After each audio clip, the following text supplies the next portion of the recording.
Primeran, bebi, 85, 10.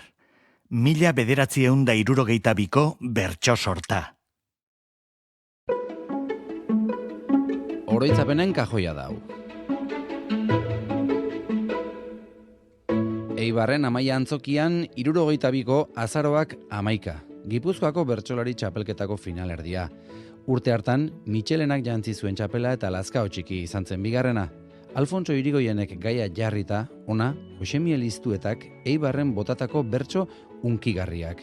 Garai hartan doinua berria zen gainera. Geroxago emango izkizuegu, doinuaren gaineko xehetasun gehiago. Guraso batzuek izaseme bakarra dute semea, eta seme horrek bere burua hildu.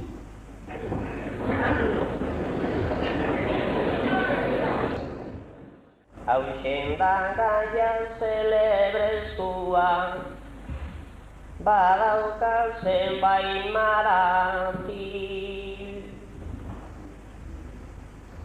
Aur bat daukaten guraso haiek, ez dira biziko tranquil.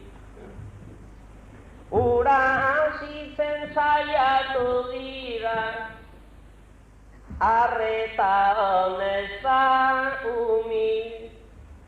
Itxaropentza zeukaten eta arberaren burua Entzun berri dugun bertso doinu hau Lazkao txikik sortutakoa edo moldatutakoa da. Ze txalo eta ze upadak eta ze emozioa, Baina berari, doinuan undi datorren, Lazkao txikiri asko gustatu zitzaion kantu batetik abiatuta ekarri zuen holtzara. Zein zen kantua?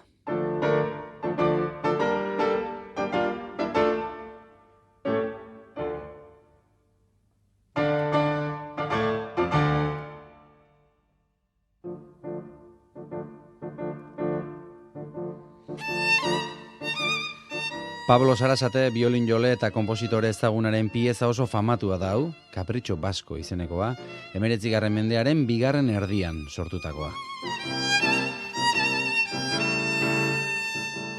Behin Lazkao txikik Lazkaon bertan entzun omen zuen kantu hau, eta Oilo Ipurdia jarri omen zion.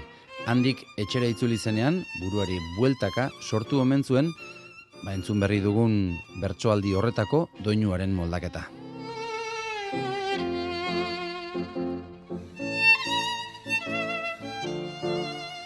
Gaurkoa, agur kapritxosoa. Aio bertso jale.